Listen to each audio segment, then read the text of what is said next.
Hi guys, so I had a question about the Philippines again. It's funny how we loop back because obviously I left there about a decade ago. Um, is life in the Philippines still worth doing? The answer to that is yes.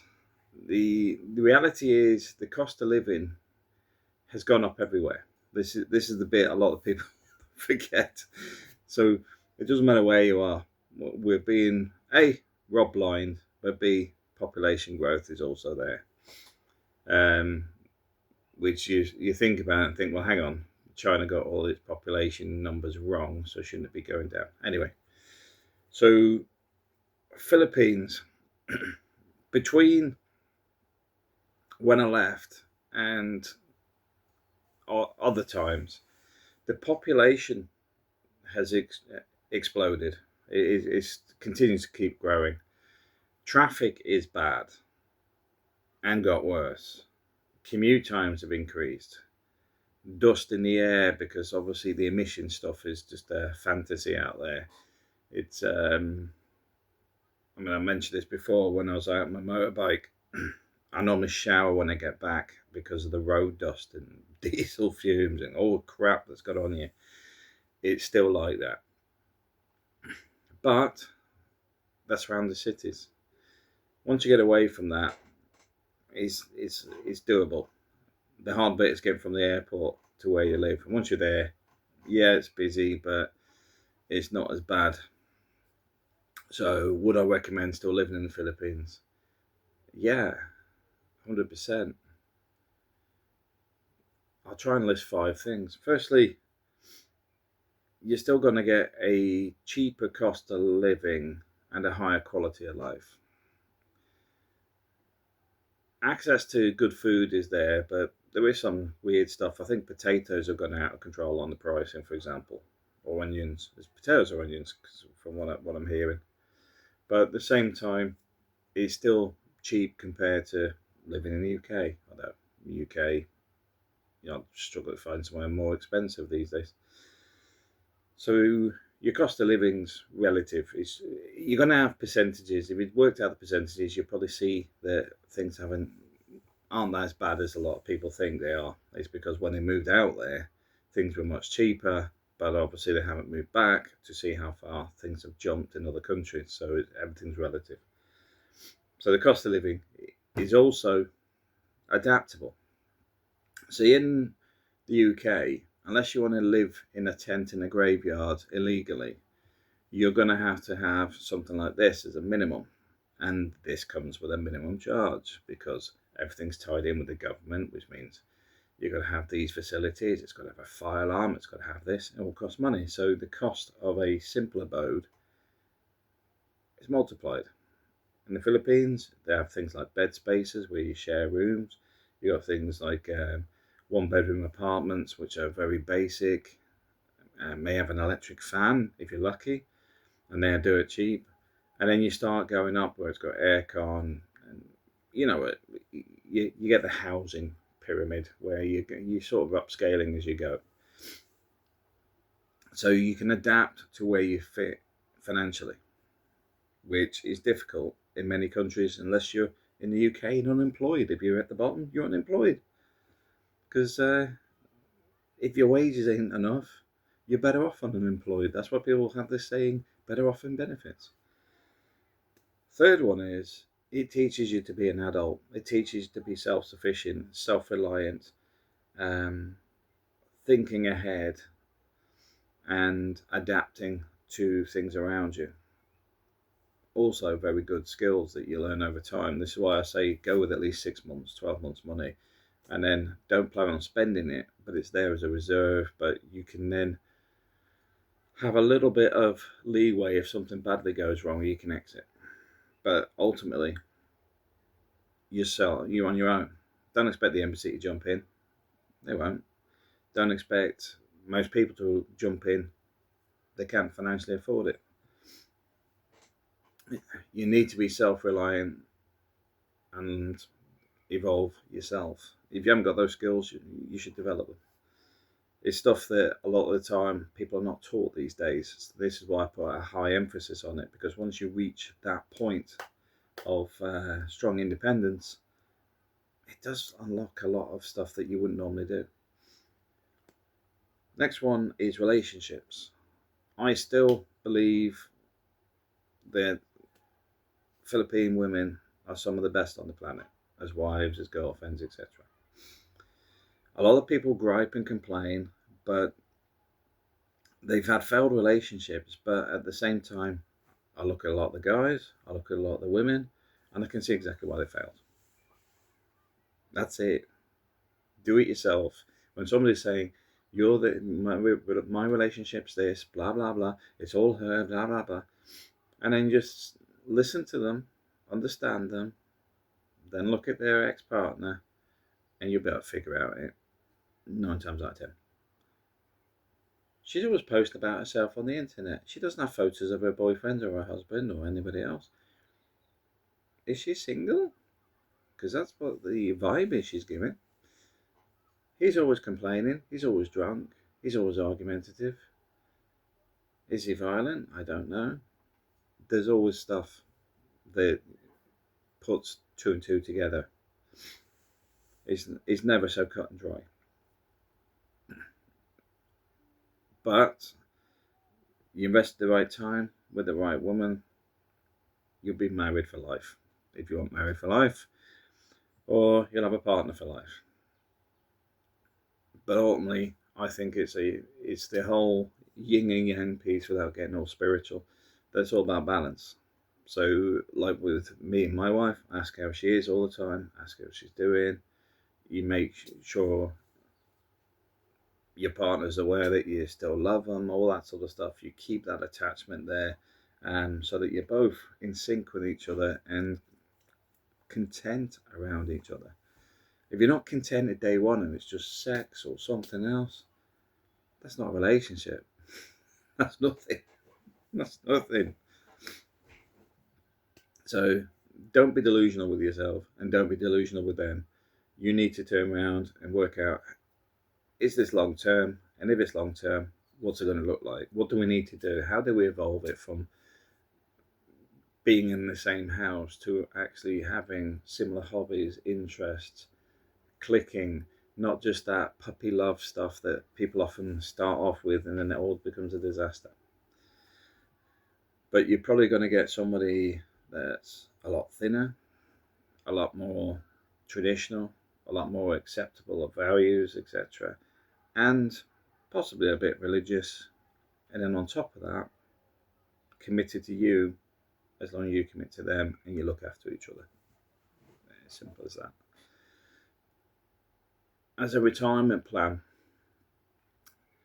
for me, I've got to admit, Spain for me is the Philippines next level, because a lot of this stuff's very similar, cost of living, etc. But at the same time, I've already got my wife, so I don't need relationships. Not knocking Spanish women, it's just that most of them aren't my cup of tea, I'll be honest with you. But I don't need anyone else. Housing is cheap, food quality is great, location's great. It's commutable from the UK to churn the money. Doesn't mean Philippines is wrong, doesn't mean Spain's wrong. It means both are right depending on what you're doing. They both have advantages. Living in Asia will be much cheaper than Spain, but at the same time, my kids are in schools in Spain and they're used to Spain. They don't want to go back to the Asia. Which gets me onto the schooling. Schooling in the Philippines, there's different types. You've got like the state school, which is underfunded and can be a little bit weird sometimes because they expect you to fund things like shoe polish and other bits and pieces, well, floor polish, stuff to assist with the classrooms and stuff to help because they don't have the money for it.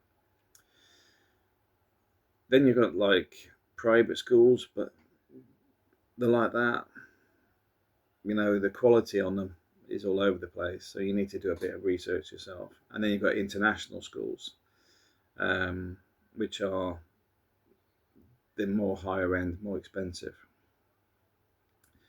The international schools may be better for networking, but for your kids, but it depends what you're planning on doing or what your kids are planning on doing for the future. Because you may meet a lot of foreigners and wealthy Filipinos, but does that influence the future for your kids as well? I'll leave that one with you, but the fact is, schooling's there. Also, medical services can be quite good or abysmal. The good thing is, if, for example, you're, what would it be? Partially mobile? I have no idea what you call it these days. But say you're an adult that needs assistance, you can get a living nurse, you can get medical assistance very cheap. The churches like churches, the hospitals like charging through the nose, so they like to overcharge for everything. But it's just like going into a good restaurant via the local doctor down the road. You're gonna pay a premium, so there's no point whinging about it. The reality is they will charge you for every pill, every opportunity they can. The same way as they will do every test. If you go in for something simple, they go, "Oh, we need a stool sample, we need this," because they can charge for all of it. I find Spain's private insurance is the same, so they obviously picks it up somewhere, and I assume the American system's exactly the same because it's commercial. You get as much money out of people as possible. But I would also say, from people like myself that don't go to the doctor regular, it does give you the ability to have a full service.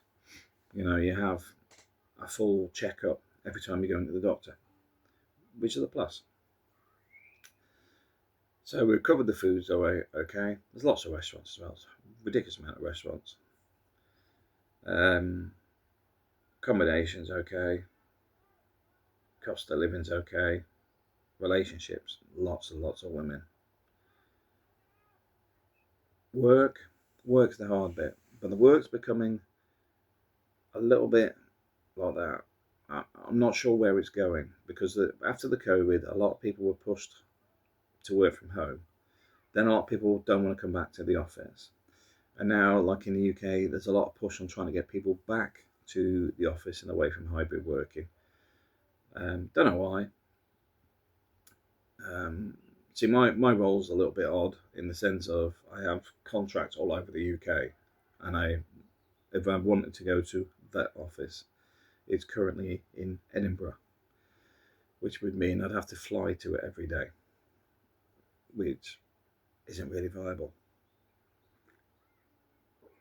Don't mind popping in, but I'm one of these people that are based on outputs. If I can't get an output, why am I doing it? Anyway, so the hybrid working may have a knock-on effect on the longevity of outsourced working. However, there's still a lot of it out there. People talk about AI replacing everything. A lot of it is fantasy at the moment. A lot of it is to pump money into it because it's nowhere near. I spend a lot of time with my own AI and ChatGPT, and it's sometimes like having somebody with dementia or Alzheimer's because it has a limited ability to keep the knowledge there.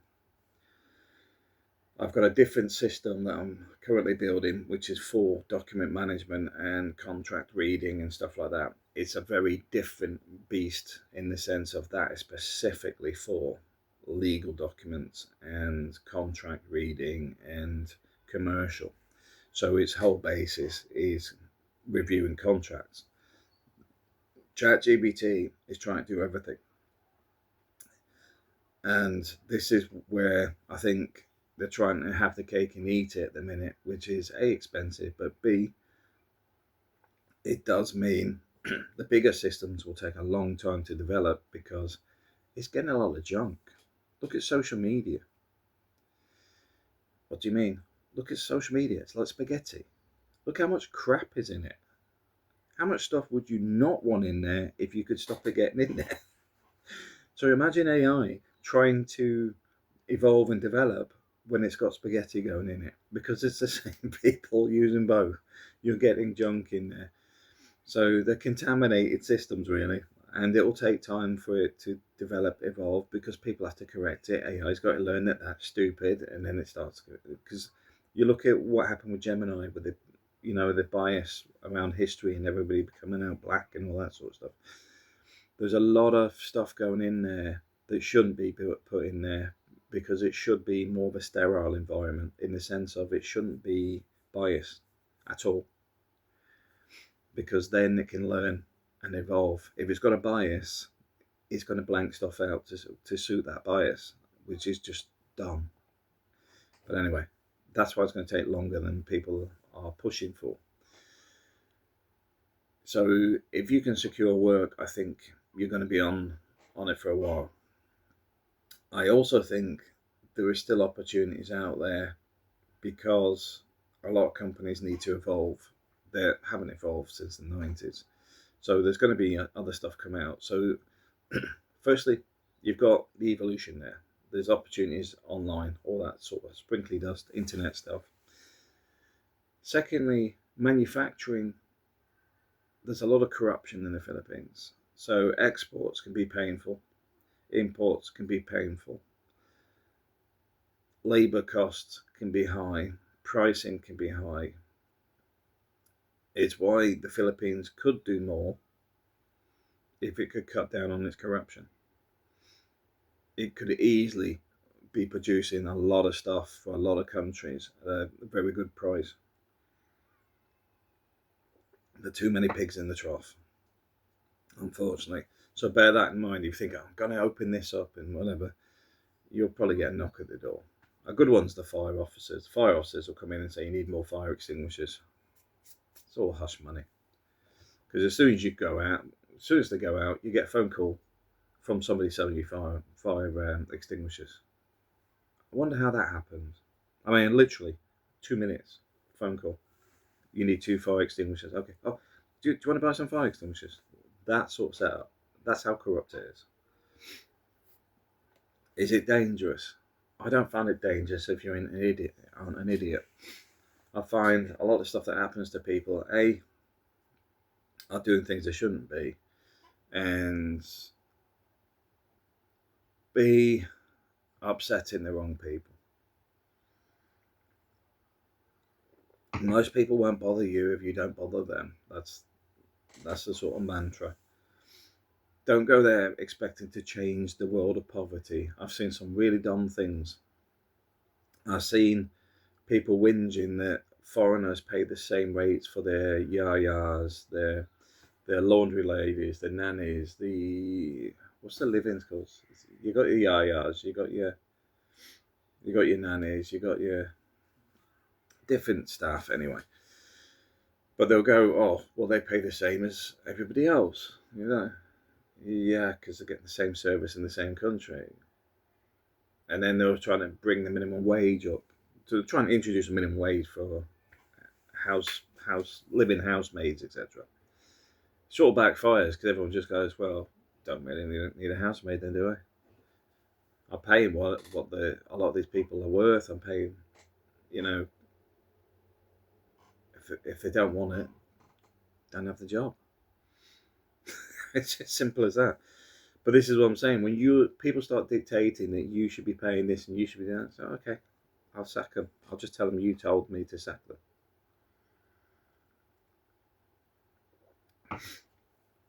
Because the other bits that people don't see, it's a bit like the guys that work for me. I offer to put them through college and school. They get all their costs paid for in the house as well.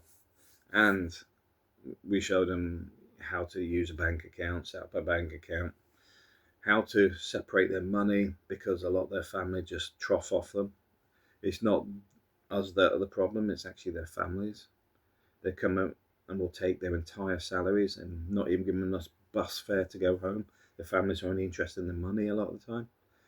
We actually look after people and try and help them move out of poverty. We try and steer them to go, tell your parents you're on this amount of money, put half of it in the bank and do this.